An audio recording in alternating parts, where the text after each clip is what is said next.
Ladies and gentlemen, in this video we are diving into The Ultimate Guide to Hidden Potential by Adam Grant, the science of achieving greater things. Here's the overview. You'll learn how to grow skills even if you do not feel talented, how to use discomfort the right way, how to practice with joy, and how to build a support system that helps you keep going and achieve great things. So why does this matter now? Many of us feel pressure to be great fast. We compare, we doubt, and we stop before we start. I've summarized all of the key essential insights you need to know, so by the end of this video, you'll fully understand how to unlock your hidden potential step by step with the right mindset. So who's Adam Grant? He's an organizational psychologist and best-selling author. He's also a professor at the Wharton School, University of Pennsylvania. Super smart. And he studies how people learn, work, and grow in real teams and real jobs. And here's the thesis, the core message of the book. Greatness isn't a gift we are born with. It's a skill we build. What separates people who rise isn't natural talent. It's the courage to step into discomfort, the humility to learn and adapt, and the patience to grow through imperfection. In this book, Adam Grant shows the potential lives in everyone who practices with curiosity, treats effort as a habit, and keep going even if the progress feels slow. The real measure of success isn't how gifted you start, but how far you travel once you begin. And here's a roadmap of this presentation. Number 1, we talk about embrace discomfort, why real growth begins where comfort ends. Number 2, learn like a sponge, how to absorb, filter, and adapt faster. Number 3, we will talk about why being a perfectionist blocks the growth.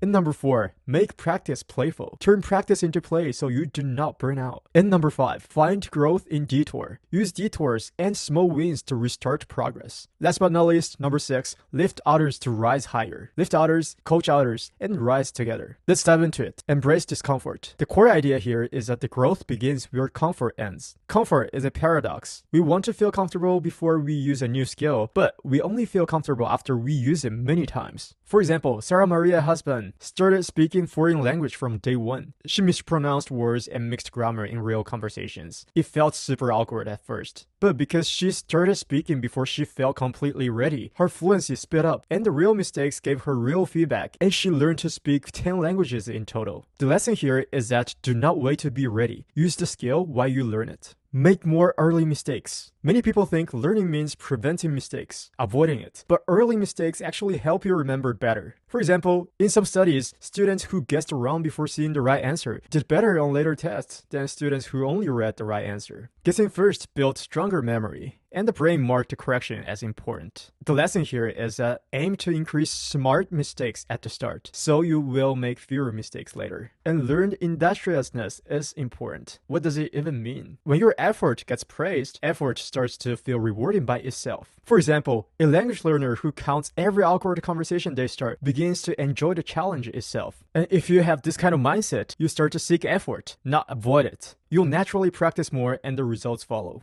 The lesson here is to celebrate the reps, the progress, not the outcomes. Distance traveled beats starting point. We often glorify early stars, but many top performers are late bloomers who kept going longer. For example, for every Mozart, there are many Bachs who grew slowly and bloomed late. They reached greatness by steady learning, not magic talent. And the lesson is that do not judge your future by your day 1. Measure by how far you travel. Section 2, learn like a sponge. The core idea here is that the people who win keep absorbing, filtering, and adapting. Hard work matters, but smart learning wins. So absorb widely and filter wisely. Treat ideas like water through a sponge. Keep what helps and squeeze out the rest. For example, Melody Hobson grew up with few resources. She looked for mentors, asked questions, and kept learning from each meeting and role. As a result, she rose to the top of an investment firm because her learning speed beat her early limits. So curiosity plus feedback beats raw talent over time. Advice beats feedback. Feedback looks backward, advice looks forward. Feedback is about how did you do, and advice is about how you could have done better. For example, instead of asking what did you think of my talk, ask what should I change in the first 30 seconds to improve it. You'll get more specific, usable steps for the next try, so the progress speeds up. Ask future-focused, narrow questions you can act on now. Pick the right coaches. Use 3 checks for trust: care, credibility, and familiarity. Do they care about you? Do they know the field? And do they know your context? Ask yourself these questions to find the right mentors, coaches to learn from. And use self-coaching when coaches are rare. Model top performers online. Copy one element, test it, and review. For example, Julius Yago learned javelin on YouTube. He copied the form, filmed himself, and adjusted. As a result, he reached the world stage, and his self-study closed the gap with athletes who had better access to all of the resources. The lesson is that the internet is your practice lab. Whatever you want to learn, model, test, review, repeat. The core idea here is that the perfection blocks learning, growth. Choose minimum lovable, not perfect. For example, Tadao Ando is a self-taught Japanese architect and one of the few in the world to win all 4 architecture's top global awards. He became famous not for chasing flawlessness, but for knowing where to focus. He pushes on what matters the most and lets other parts to be just good enough. Ando cared less about making architecture's every wall perfect, and more about making sure the whole structure would stand strong. The lesson is that be strict about what matters most and flexible about the rest. Perfection limits your potential. In school, perfectionists shine at the problems with one right answer. But in life, many problems are messy with many good answers. For example, actually studies show many world-class artists were average students. They learned to explore, not only to get it right. The lesson is that they became master by expanding range, not by chasing perfect scores. And in the book, Adam Grant says we should embrace wabi-sabi mindset.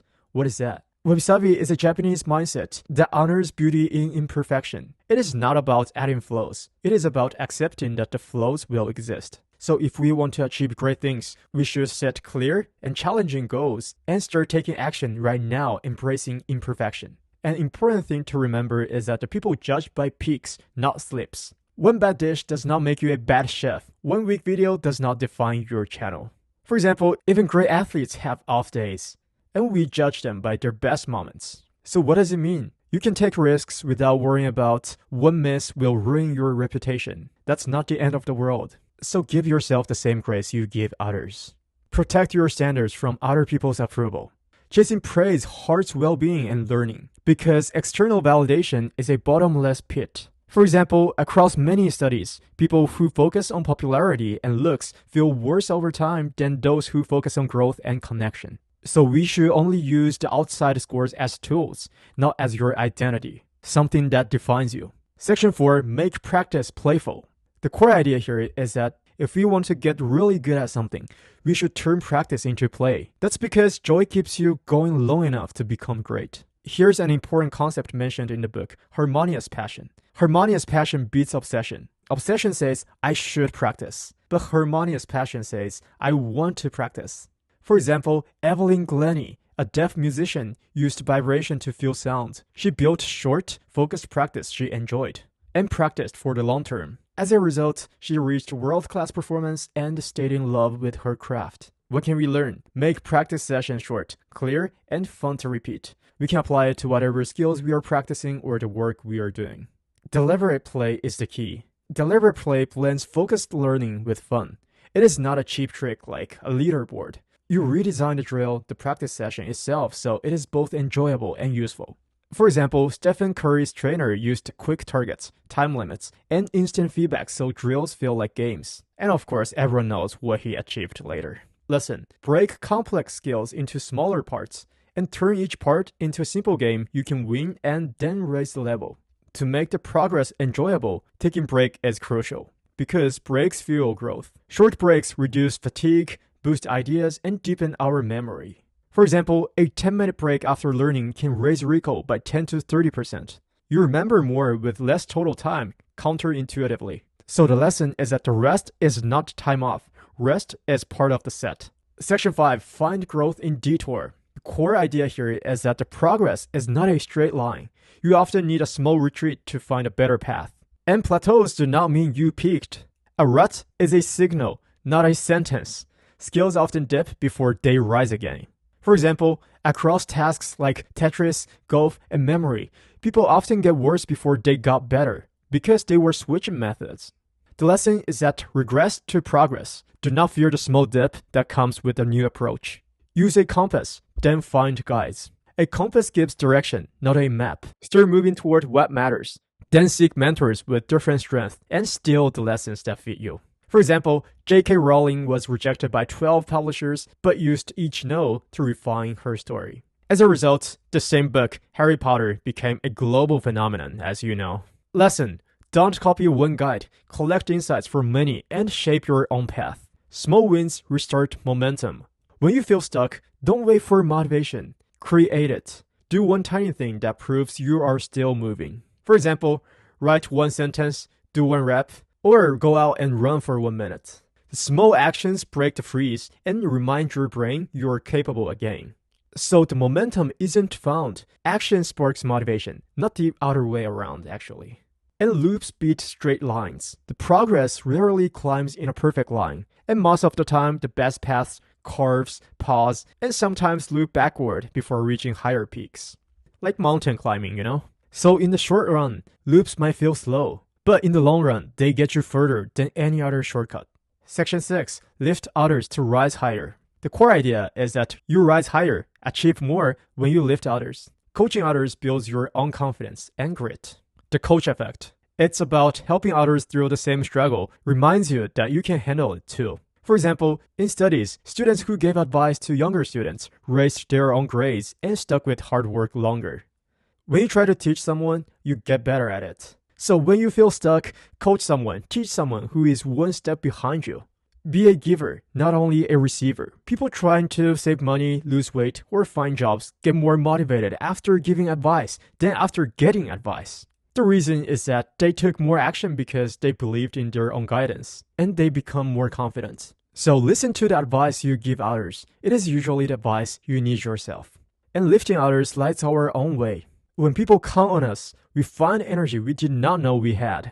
For example, when Alison Levin's team was forced to turn back near Everest summit, she later returned, not for glory, but to honor those teammates who trusted her. When others count on you, believe you, your limits expand, and resilience is a form of growth. Progress is not only the peaks you reach, it is also the valley you crossed and the speed you recover. Example, after failing to invent the light bulb hundreds of times, Thomas Edison saw each mistake as learning, not defeat. So growth is built in the bounce back. Every recovery strengthens your path forward. Thanks for sticking till the end, and here's the review. Thank you so much for watching till the end. If you enjoyed this video, give it a like and subscribe for more. And do let me know any feedback and what you want to watch next in the comments. See you in the next one.